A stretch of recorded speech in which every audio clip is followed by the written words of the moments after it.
Sahabat Oase Rohani Katolik yang terkasih dimanapun Anda berada, salam damai.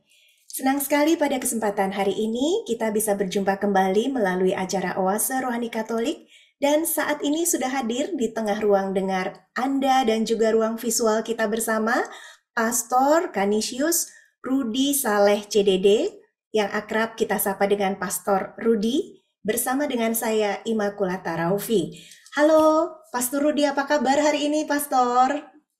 Shalom Mbak Raffi dan juga para pemirsa dan pendengar sahabat Oase Rohani Katolik dimanapun kalian berada. 在组内的各位观众和听众，大家好！祝大家身体健康、平安喜乐。愿天主赐给大家恩宠满意。Selamat berjumpa kembali, salam sehat, salam sejahtera, berkat Tuhan selalu menyertai kita semua. Amin. Terima kasih, Pastor Rudi. Saya sebetulnya mau sotoy jawab nih. Tapi karena pastor ahlinya jadi nggak berani. Saya tadi mau jawabnya how. Baik, terima kasih banget ya Pastor untuk kehadirannya dan mungkin ada sahabat Oase Rohani Katolik yang belum mengetahui pelayanan Pastor. Saya sedikit cerita bahwa Pastor itu pelayanan khusus juga ya untuk umat yang berbahasa Mandarin di Kapel Trinitas Mangga Besar ya Pastor ya. Betul. Iya, baik. Terima kasih Pastor. Sahabat Oase Rohani Katolik yang terkasih, marilah kita memulai acara kita bersama ini dengan hati yang terbuka untuk bimbingan Roh Kudus, dengan hati yang penuh dengan sukacita, dan kita mau memulainya dengan doa yang akan dipimpin oleh Pastor Rudi. Silakan Pastor. Baik saudara-saudari, kita hening saja untuk bersatu dalam doa. Dalam nama Bapa dan Putra dan Roh Kudus. Amin. Amin. Allah Bapa kami yang kami muliakan, bertata di surga, kami kembali mengucap puji syukur atas segala anugerah berlimpah yang boleh kami alami dalam hidup kami, terutama Engkau mengaruniakan kepada kami dengan kesehatan baik, hati yang terbuka untuk mendengar sabdamu dalam acara Sahabat Oase Rohani Katolik hari ini. Semoga kami mampu menghidupi sabdamu yang kami dengarkan, terutama melalui kata-kata yang kami ucapkan, agar bisa benar-benar kami buktikan dalam karya memuliakan Dikau dan dalam pelayanan kepada sesama. Dan semoga tingkah laku kami merupakan pewartaan kemuliaan. Dan tuntunlah hidup kami, tugas karya kami sebagai pengikut umat-Mu yang dijiwai semangat sukacita Injil, sehingga kami mampu menjadi saksi teladan bagi sesama kami. Semua doa ini kami haturkan dalam pengantaran Kristus Putramu dan Tuhan kami yang hidup dan berkuasa bersama Dikau dalam persatuan dengan Roh Kudus, Allah sepanjang segala masa. Amin. Dalam nama Bapa dan Putra dan Roh Kudus. Amin. Terima kasih Pastor Rudi. Sahabat Oase Rohani Katolik yang terkasih, kita akan mendengarkan bacaan-bacaan sesuai dengan bacaan kudus pada hari ini. Bacaan pertama diambil dari kitab ketiga Yohanes, bab 1 ayat 5 sampai dengan 8. Dan bacaan Injil diambil dari Injil Lukas, bab 18 ayat 1 sampai dengan 8. Seperti biasa, saya akan membacakan bagi kita semua bacaan yang pertama. Bacaan dari surat ketiga Rasul Yohanes. Saudaraku terkasih, engkau bertindak sebagai orang beriman ketika engkau berbuat segala sesuatu untuk saudara-saudara, sekalipun mereka orang asing. Mereka telah memberi kesaksian di hadapan jemaat tentang kasih-Mu. Baik benar perbuatanmu ketika menolong mereka dalam perjalanan mereka, dengan suatu cara yang berkenan kepada Allah. Sebab demi nama Allah, mereka telah berangkat tanpa mau menerima sesuatu pun dari orang-orang yang tidak mengenal Allah. Kita wajib menerima orang-orang yang demikian, supaya kita boleh mengambil bagian dalam karya mereka untuk kebenaran. Demikianlah sabda Tuhan. Syukur kepada Allah. Allah. Setelah kita mendengarkan bacaan yang pertama, marilah dengan segenap hati kita menaikkan Mazmur tanggapan. Berbahagialah orang yang takwa pada Tuhan. Berbahagialah orang yang takwa pada Tuhan. Tuhan. Berbahagialah orang yang takwa pada Tuhan, yang sangat suka kepada segala perintahnya. Anak cucunya akan perkasa di bumi. Keturunan orang benar akan diberkati. Berbahagialah Berbahagialah orang orang yang yang takwa pada Tuhan. Harta dan kekayaan ada dalam rumahnya. Kebajikannya tetap dikenang selamanya. Bagi orang benar, ia bercahaya laksana lampu di dalam gelap. Ia pengasih dan penyayang, serta berlaku adil. Berbahagialah Berbahagialah orang yang orang yang takwa takut pada kepada Tuhan. Tuhan. Orang baik menaruh belas kasihan dan memberi pinjaman. Ia melakukan urusan dengan semestinya. Orang jujur tidak pernah goyah. Ia akan dikenang selama-lamanya. Berbahagialah Berbahagialah orang orang yang yang takwa pada Tuhan. Baiklah, saat ini kita menyiapkan hati untuk mendengarkan bacaan Injil. Baik pengantar Injil. Haleluya, haleluya, haleluya, haleluya, haleluya, haleluya. Allah telah memanggil kita agar kita memperoleh kemuliaan Tuhan kita Yesus Kristus. Haleluya, haleluya, haleluya. Tuhan bersamamu. Dan bersama rohmu, Inilah Injil Yesus Kristus menurut Santo Lukas. dimuliakanlah Tuhan. Suatu ketika Yesus menceritakan suatu perumpamaan kepada para murid untuk menegaskan mereka harus selalu berdoa tanpa henti. Ia berkata, di suatu kota ada seorang hakim yang tak takut Allah dan tak menghormati siapapun. Di kota ada pula seorang janda yang selalu mendatangi hakim itu dan berkata, belalah hakku terhadap lawan. Beberapa waktu lamanya hakim itu menolak, tetapi kemudian berkata dalam hati, walau aku tak takut Allah dan tak menghormati siapapun, namun karena si janda menyusahkan daku, baiklah, kubenarkan dia. Jangan sampai terus-menerus datang dan akhirnya menyerang aku. Lalu Yesus berkata, camkan kata hakim lalim itu. Bukankah Allah akan membenarkan para pilihannya yang siang malam berseru kepadanya? Dan adakah ia menunda-nunda sebelum menolong mereka? Aku bersabda kepadamu, ia akan segera menolong mereka. Tetapi jika putra manusia datang, adakah ia menemukan iman di bumi ini? Demikianlah Injil Tuhan. Terpujilah Kristus. Terima kasih Pastor Rudi untuk bacaan Injil yang sudah kita dengarkan bersama. Pastor, kita akan berbincang-bincang selama kurang lebih durasi keseluruhan acara ini 1 jam ya Pastor ya.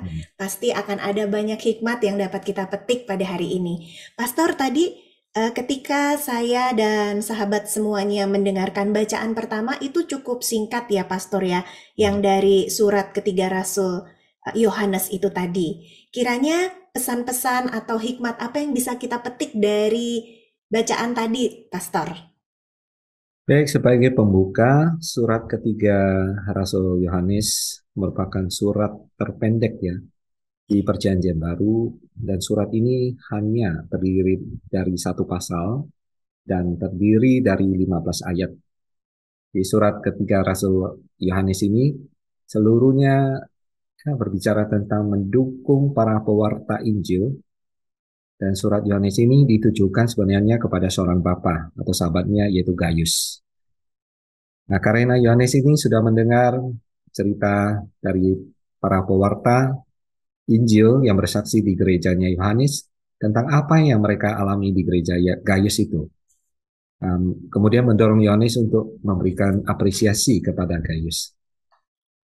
Nah, kita baca ya ayat-ayat dari surat Yohanes kepada Gaius, 3 Yohanes bab 1 ayat 5 sampai 8.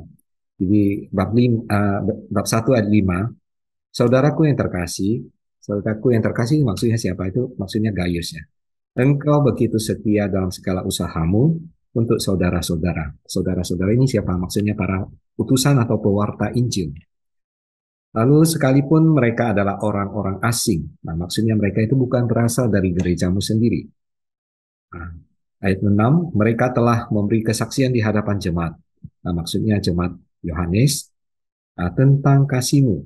Ya, kasih dari Gaius itu. Baik benar perbuatanmu ketika menolong mereka dalam meneruskan perjalanan mereka. Nah, maksudnya perjalanan misi para pewarta Injil ya. Dengan suatu cara yang berkenan kepada Allah. Ayat 7, sebab demi nama Allah mereka telah berangkat tanpa mau menerima sesuatu pun dari orang-orang yang tidak mengenal Allah, yaitu orang-orang yang mereka layani ya. Nah, terakhir ayat 8, kita wajib menerima orang-orang demikian itu supaya kita boleh mengambil bagian dalam karya mereka untuk kebenaran. Ya, baik Pastor. Jadi kita jadi mengerti ya bahwa ternyata bacaan tadi per perikop itu maksudnya bagaimana. Kemudian hikmat apa Pastor yang bisa kita petik? Ya sebenarnya ya walaupun pendek tapi memang benar apa yang dikatakan Mbak Novi ya, bahwa firman Tuhan dari surat ketiga Rasul Yohanes yang ini begitu kaya ya. Namun saya coba memetik dua pokok besar ajaran iman dari firman ini. Yang pertama yaitu memahami situasi pewarta Injil. Kemudian yang kedua, bagaimana cara yang layak dan lebih baik untuk memberi dukungan kepada para pewarta Injil ini. Yang pertama, memahami situasi pewarta Injil.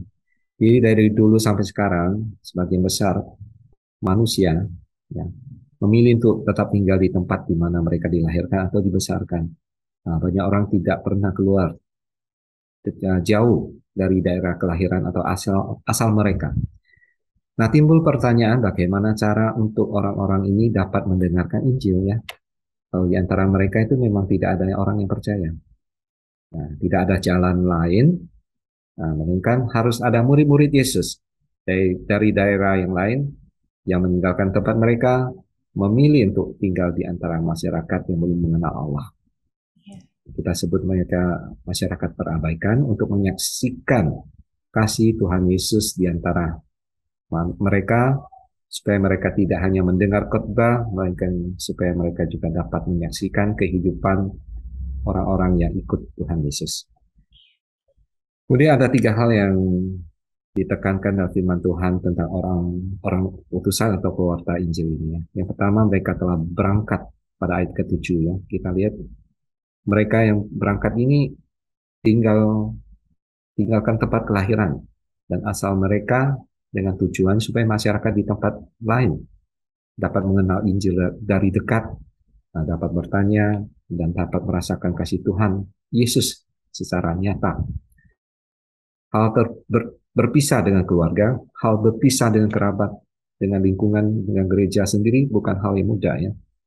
Dan setiap hari ya kita tinggal di antara masyarakat asing ya yang kita tidak kenal, antara orang dengan kebudayaan dan agama yang lain, pasti kita merasa agak risih atau berat ya. Bagi melayani mereka dengan kasih tidaklah gampang juga ya. Dan memakan tenaga para utusan atau pewarta ini, dan ini harus dipahami ya.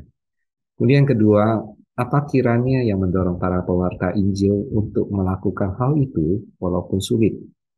Nah, dalam ayat ke-7 jawabannya adalah karena namanya. Namanya siapa? Karena nama Tuhan Yesus. Nah, karena keyakinan dan kecintaan para pewarta Injil kepada Tuhan Yesus yang sangat mendalam, itulah yang menjiwai mereka dan memberikan keberanian dan dorongan untuk melakukan hal-hal yang sebenarnya di luar kemampuannya sendiri. Dorongan dan keyakinan bahwa Yesuslah jalan keselamatan satu-satunya, tidak ada nama lain. Itulah yang memberikan mereka daya tahan dan daya bergerak. Kemudian hal yang ketiga, para pewarta juga tidak mendapatkan dukungan dari orang yang mereka layani. Ini juga terdapat dalam ayat ke-7. Jadi masyarakat di mana pewarta tinggal tidak merasa para pewarta ini melayani mereka.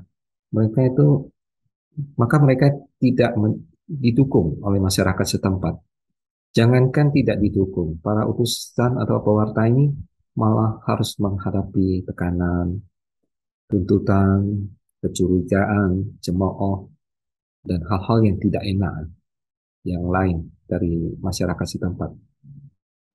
Jadi pengorbanan para pewarta seperti ini perlu dihayati dan dihargai ya orang-orang yang percaya. Nah, dengan satu cara memberikan kepada pewarta Injil ini dukungan yang nyata dalam berbagai bentuk. Kemudian bagian kedua yang dari pertama tadi, bagaimana dukungan yang layak diberikan kepada pewarta Injil oleh orang yang percaya. Ya. Ada tiga hal juga. Yang disebut oleh Yohanes adalah mengasihi para pewarta. Nah, pada ayat ke-6 kita melihat ya, mengasihi para pewarta. Nah, mereka yang meninggalkan zona nyaman demi keselamatan manusia yang belum mengenal Kristus layak dikasih. Nah, mereka berkorban demi kasih ya. Lalu yang kedua, melengkapi para pewarta Injil dengan apa yang diperlukan oleh mereka. Nah, juga dalam ayat ke-6, Rasul Yohanes mengharapkan sahabatnya Gaius ini untuk melengkapi para pewarta dengan apa yang mereka perlukan. Nah, kalau kita melihat bahwa seorang pewarta, kalau dia berani dan sungguh-sungguh melayani, itu patut dihargai ya, dengan dukungan yang tidak tanggung-tanggung. Nah, kita tidak mau para pewarta firman Tuhan terus khawatir setiap hari dengan urusan makan, minum, kesehatan, dan bagaimana itu harus dibiayai. Nah, mereka harus konsentrasi ya, begitu ya, untuk mempersiapkan melakukan pelayanan yang baik. Kemudian yang ketiga tentang cara pendukungan. Nah, Yohanes menekankan harus dengan satu cara yang berkenan kepada Allah. Apa artinya? Artinya dengan satu cara yang Tuhan sendiri lakukan, yang berkenan kepada Tuhan. Nah, seperti Tuhan lakukan terhadap anak-anaknya, itulah standarnya, ya. Bukan dukungan yang minimalis, tapi yang bukan yang paling menghemat, melainkan dukungan menurut standar Tuhan sendiri. Dan standar menurut Tuhan adalah membawa sukacita di dalam setiap pewartaan yang mendatangkan sukacita bagi orang-orang yang dilayani, sekaligus membawa sukacita bagi kita sendiri. Baik. Ya, baik Pastor Rudi, terima kasih Pastor. Jadi Pastor sudah menjelaskan kepada kita tentang bagaimana memahami suatu situasi pewarta Injil dan bagaimana cara yang layak dan baik untuk memberi dukungan kepada para pewarta Injil ya Romo ya, Pastor ya.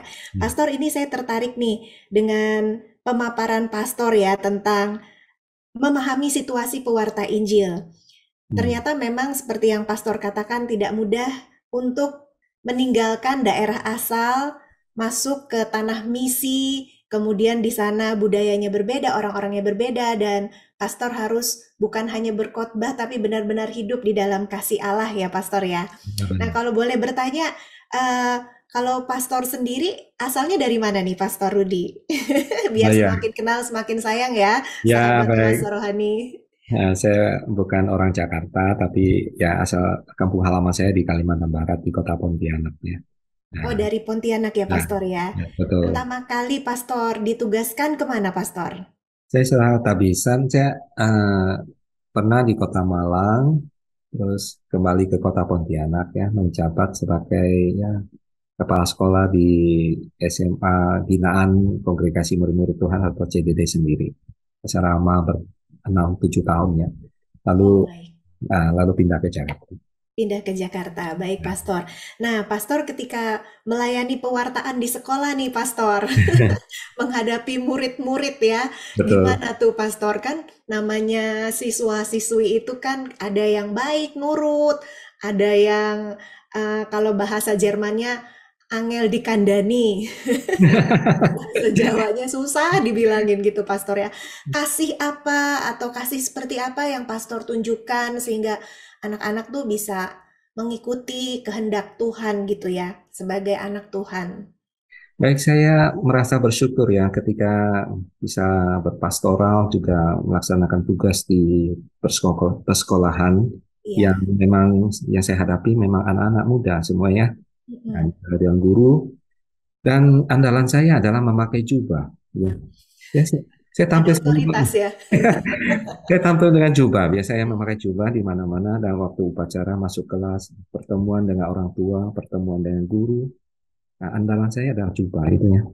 Nah, itu mungkin yang menguatkan saya juga membuat saya apa ya menjadi pede ya dan juga para orang tua, para guru, para murid juga melihat sosok seorang gembala mereka itu sangat apa ya senang gitu ya, sangat menghormati. Nah, puji Tuhan saya juga merasakan itu ya kasih yang bisa saya wartakan dan mereka juga mengasihi saya.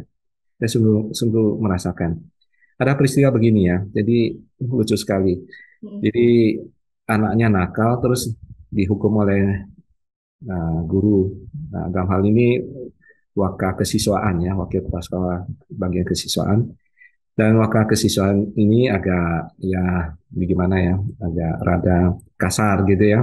Di orang tua protes ya, marah-marah ya. Waduh sampai mencak-mencak di sekolah dan sebagainya protes. Nah, setelah itu digandeng masuk ke kantor kepala sekolah. Waktu itu menjawab kepala sekolah dan andalan saya kan jubah. Waktu Mm-mm. saya melihat sosok seorang gembala pakai jubah di sana, jadi orang tuanya tenang gitu, nggak berani bersuara. Tidak menyelesaikannya persoalan dengan melihat seorang mungkin melihat seorang pastor ya dia.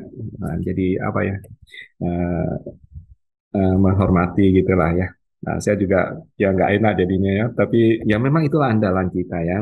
Sosok gembala itu memang menghadirkan kasih dan dia merasakan juga, oh pastor bisa memberikan apa ya, wejangan kasih ya kepada dia dan menyelesaikan masalah dengan bijak gitu ya.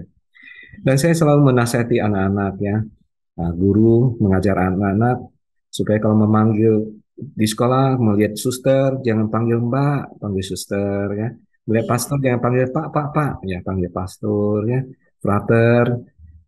Para rohaniwan disapa dengan baik ya, bukan menyebut mereka dengan mbak gitu ya atau bapak gitu. Nah, supaya kesan apa kesan rohaninya nampak lah ya dalam lingkungan sekolah gitu. Iya, baik Pastor Rudi. Jadi anak-anak diajarkan juga etika ya, Pastor ya, Ya, ketika berhadapan dengan suster, dengan pastor, seperti itu. Baik sekali, Pastor. Hal ini juga memberikan inspirasi bagi banyak sahabat Oase Rohani Katolik yang mendengar dan melihat acara kita nih, Pastor ya. Pasti ada guru, ada wakasek. Nah, jangan galak-galak. Iya kan? Wah, ya, ada kepala sekolah, tapi harus menghadirkan seperti yang kata pastor bilang, gembala itu menghadirkan kasih kasih dan ya, kasih adalah Allah sendiri ya, pastor ya. betul. Sehingga suasananya selalu penuh dengan damai dan sukacita. Baik, Betul. terima kasih Pastor Rudi untuk pemaparannya dari bacaan yang pertama ini. Kita akan lanjutkan di sesi yang kedua ya, Pastor ya. Sahabat Oase Rohani Katolik yang terkasih, jangan kemana-mana. Tetap bersama dengan kami di acara Oase Rohani Katolik untuk sesi yang kedua.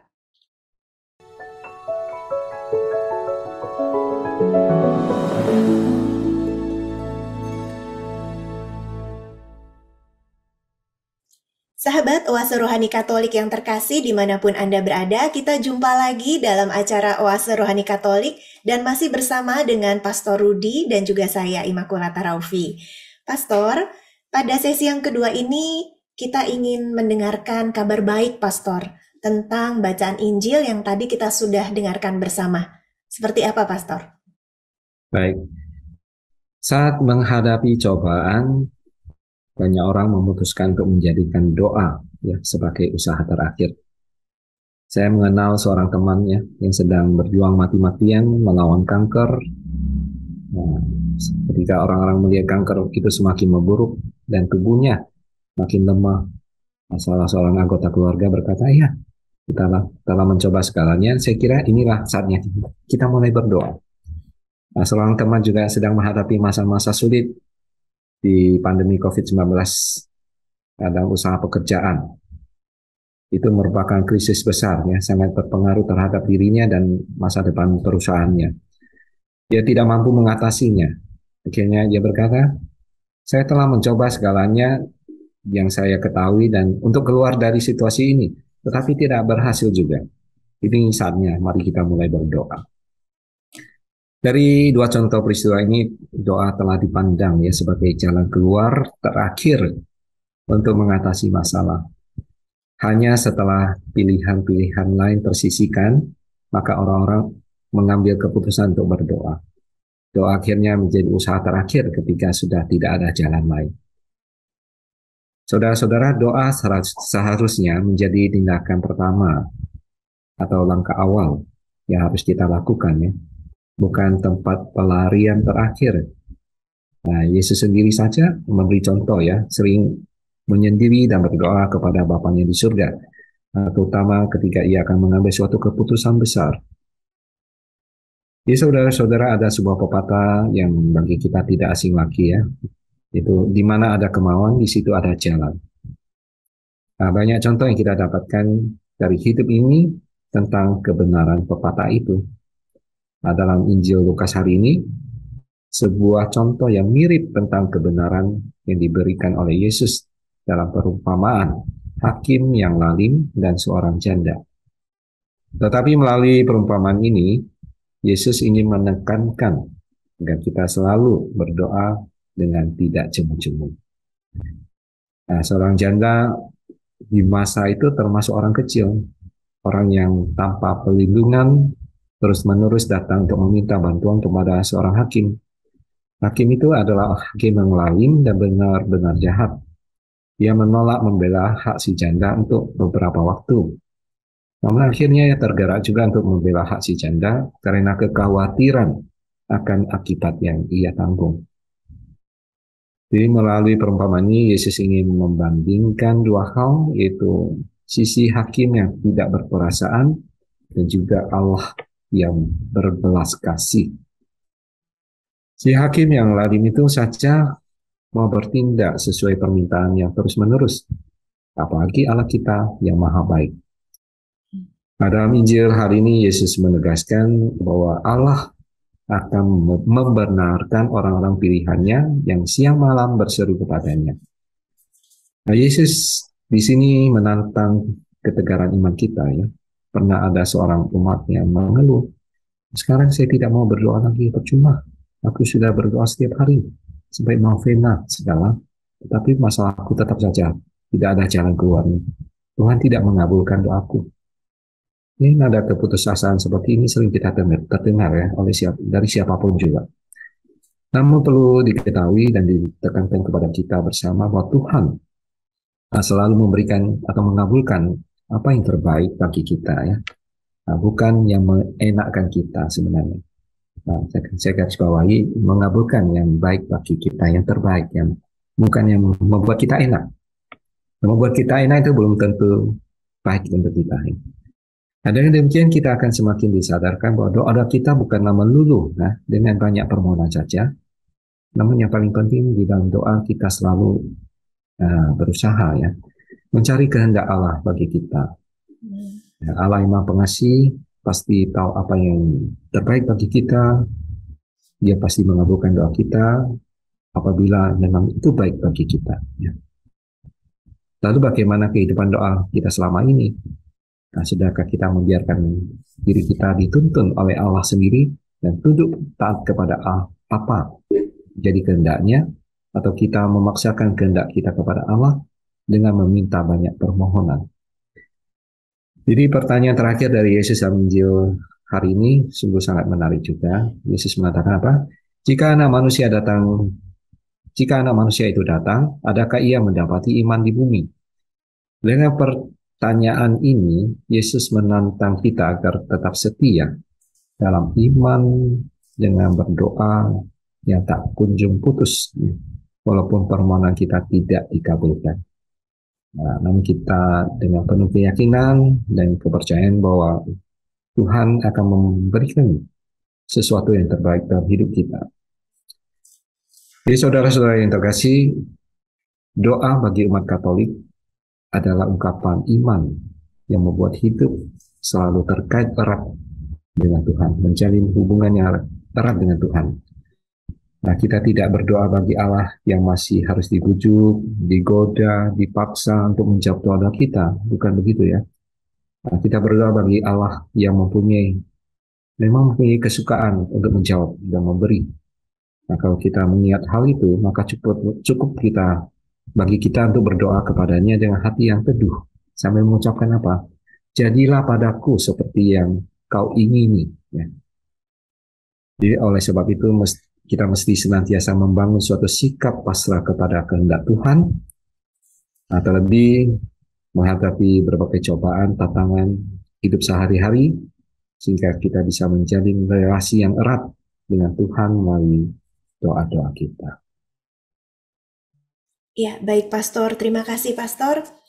Semoga kita semua yang masih bergumul setelah masa pandemi COVID-19 ya Pastor ya, baik mungkin dari sisi ekonomi, dari keluarga juga yang banyak kehilangan ya Pastor, menanggapi firman Tuhan pada hari ini dan juga renungan tentang doa, kita semakin disadarkan bahwa doa itu tidak melulu isinya permohonan terus ya Pastor ya, Ya, tapi benar. kita juga mau dalam doa itu tadi saya catat begitu baik sekali, ternyata adalah mencari kehendak Allah di dalam hidup kita.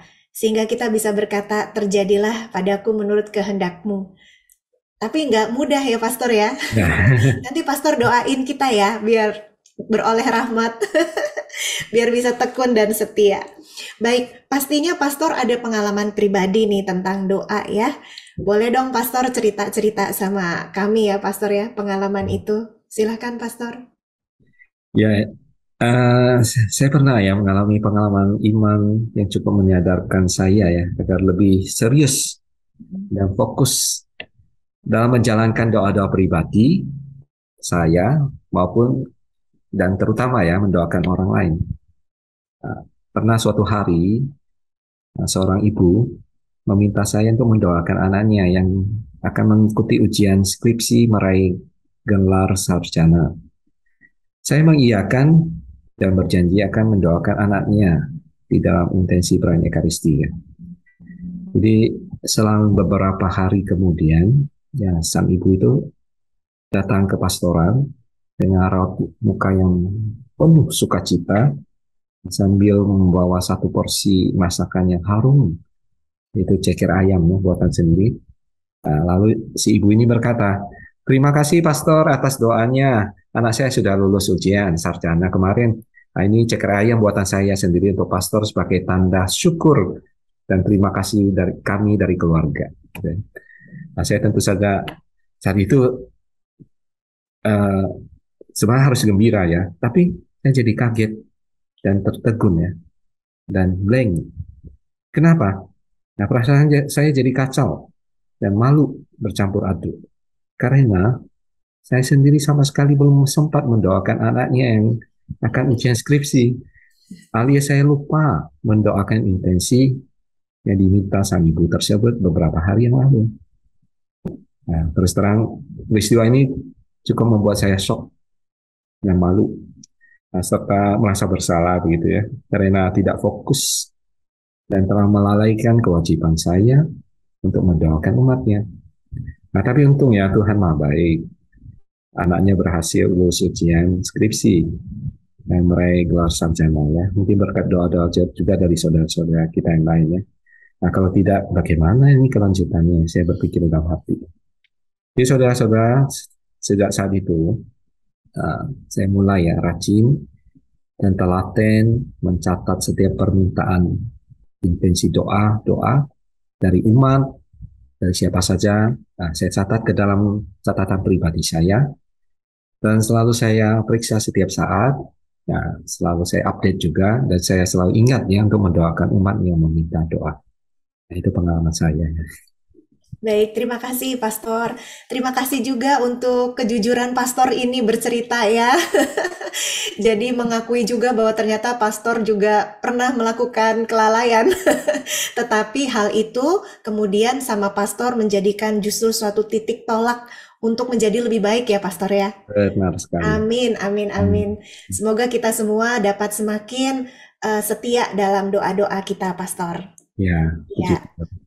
Pastor, tanpa terasa ini waktu terus berlalu nih, Pastor ya. Ya, Apakah ada suatu kesimpulan, Pastor, dari bacaan-bacaan kudus yang sudah kita dengarkan dan renungkan bersama pada hari ini? baik. Saya masih ingat apa yang dilontarkan oleh Santa Teresa dari Kalkuta, seorang suster Mhm. sederhana dari India ya. Iya, Ya, bagikan cinta dimanapun kamu berada. Jangan biarkan seorang yang datang padamu pergi tanpa merasa bahagia. Jadi ungkapan ini tergambar dalam perikop bacaan pertama ya dari surat ketiga Rasul Yohanes bab 1 ayat 5 sampai 8 yang memperlihatkan pujian seorang pelayan Tuhan kepada seorang anggota jemaat yang bernama Gaius yang iya, melakukan perbuatan kasih. Nah, dengan menyambut, menerima dengan baik saudara-saudara seiman yang datang untuk mewartakan Injil. Jadi ketulusan hati Gaius ini diceritakan mereka dalam pertemuan jemaat Tuhan dan semua itu saya percaya mereka merasa bahagia atas kasih yang diperlihatkan oleh Gaius ini. Ya, penulis juga menggarisbawahi ada dua hal penting ya dalam bacaan tadi. Nah, tindakan kasih kepada sesama merupakan penyataan diri orang yang percaya. Yang kedua, kalau kita turut terlibat dalam pekerjaan pelayanan, dapat dilakukan dengan menopang, ya, mensupport mereka yang menjalankan tugas pelayanan rohani di dalam gereja kita. Nah, khususnya kita mensupport, mendukung para imam, suster, frater, katekis, guru agama, dan sebagainya yang mewartakan Injil. Nah, sedangkan di dalam Injil Lukas yang kita dengar hari ini membahas tentang hal berdoa. Doa merupakan ungkapan iman ya, sekaligus ungkapan kesadaran manusia akan keterbatasannya dan ketidakberdayaannya sebagai ciptaan yang lemah. Ya, ungkapan iman dan ketidakberdayaan manusia. Oleh sebab itu banyak orang yang memohon sesuatu dalam doanya kepada Tuhan. Namun tidak jarang doa-doa yang dimohonkan tersebut tidak dikabulkan Tuhan. Nah, pengalaman ini sering membuat manusia juga bertanya-tanya apakah Tuhan itu tidak mendengarkan doa kita. Nah, kalau Allah mendengarkan, mengapa tidak mengabulkannya? Nah, pengalaman tak terkabulkan dalam doa bisa jadi membuat orang juga menjadi malas berdoa atau meninggalkan imannya. Ya. Jadi perumpamaan tentang hakim yang tidak benar dalam Injil hari ini juga membawa pengertian kepada kita bahwa Allah mempunyai hati yang jauh lebih terbuka untuk mendengarkan seruan kita masing-masing. Ya, hakim yang tidak benar saja ya akhirnya luluh karena sang ibu, sang janda yang gigih mendesak, apalagi Allah kita. Tanpa kita desak pun, pasti Allah akan selalu memperhatikan kita. Doa kita dikabulkannya bukan karena terpaksa, tetapi karena Dia adalah kasih. Nah, lebih dari itu adalah apakah kita berani terus bertahan dan berharap dengan doa-doa. Ya. Nah, salah satu spiritualitas dari doa adalah menunggu. Ya. Dan sudah barang tentu menunggu itu bukan hal yang mudah. Nah, perlu banyak perjuangan dan usaha ya. Meskipun sebenarnya kita seperti tidak melakukan banyak hal, nah, menunggu memerlukan energi yang tidak sedikit juga, apalagi jika kita tidak tahu persis kedatangan yang ditunggu, atau jangan-jangan malah tidak datang, nah, menunggu juga tidak pasti ya, jauh lebih membuat kita gelisah dan sering putus asa. Nah, begitulah sering terjadi dalam doa kita juga. Kalau hari ini Injil berpesan mereka harus selalu berdoa dengan tidak jemu-jemu. Itu artinya kita harus siap menunggu ya dalam ketidakpastian. Nah, pertanyaannya apakah kita sanggup? Nah, seringkali kelemahan manusia lebih-lebih karena sikap instan membuat kita tidak tahan untuk lama-lama dalam doa. Nah, kalau mau jujur sebenarnya kita juga tidak tahu persis apakah doa kita dikabulkan atau tidak. Tetapi nyatanya ada banyak berkat yang kita alami, yang kita terima. Nah, seringkali kita hanya berdoa tentang kebutuhan dan kesulitan yang kita hadapi, dan bisa jadi seringkali itu tidak banyak bicara, tetapi melihat kenyataan berkat yang lainnya, kita bisa sangat yakin bahwa Allah mengabulkan doa kita dengan cara yang berbeda yang kita mengerti. Pertanyaan yang sama, apakah kita mampu melihat hal itu dalam waktu yang lama atau melihatnya hanya sekedar kebetulan saja. Nah, kita diingatkan supaya kita tidak jemu-jemu untuk berdoa dan berdoa. Nah, Tuhan pasti selalu membuka pintu kerahimannya. Sekarang tinggal kita, apakah juga berani membuka diri kita untuk rencana dan kehendak Allah. amin. Terima kasih, Pastor Rudi. Sahabat Oase Rohani Katolik yang terkasih, kiranya setiap firman Tuhan yang sudah ditabur, renungan dan juga sharing yang dibawakan oleh Pastor Rudi bisa menambah kekuatan bagi iman, harapan, dan kasih kita untuk selalu setia pada Allah. Baik, Pastor, saat ini kita akan mengakhiri perjumpaan kita yang penuh berkat Tuhan dengan doa dan berkat dari Pastor Rudi. Silakan, Pastor. Baik, mari kita kembali bersatu dalam doa. Dalam nama Bapa dan Putra dan Roh Kudus. Amin.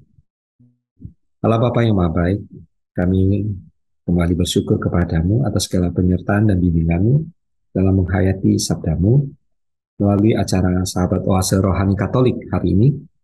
Yang kami bersyukur karena Engkau telah menunjukkan jalan keselamatan kepada kami dalam diri Yesus Kristus Putramu.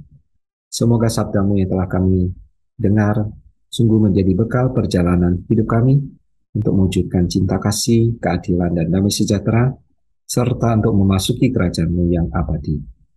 Nah, sebab Dialah Tuhan dan pengantara kami, yang hidup dan berkuasa bersama Dikau dalam persatuan dengan Roh Kudus, Allah sepanjang segala masa. Amin. Tuhan bersamamu. Dan bersama rohmu. Semoga saudara sekalian, keluarga sanak saudara kita masing-masing, orang-orang yang kita doakan, mereka yang sakit dan menderita, seluruh tugas belajar, pekerjaan, usaha, serta karya pelayanan kita masing-masing senantiasa dibimbing, dilindungi, dan diberkati oleh Allah yang Maha Kuasa, Bapa dan Putra dan Roh Kudus. Amin. Sahabat Oase Rohani Katolik yang terkasih, selamat melanjutkan aktivitas Anda pada hari ini. Selalu gembira dan tetap semangat.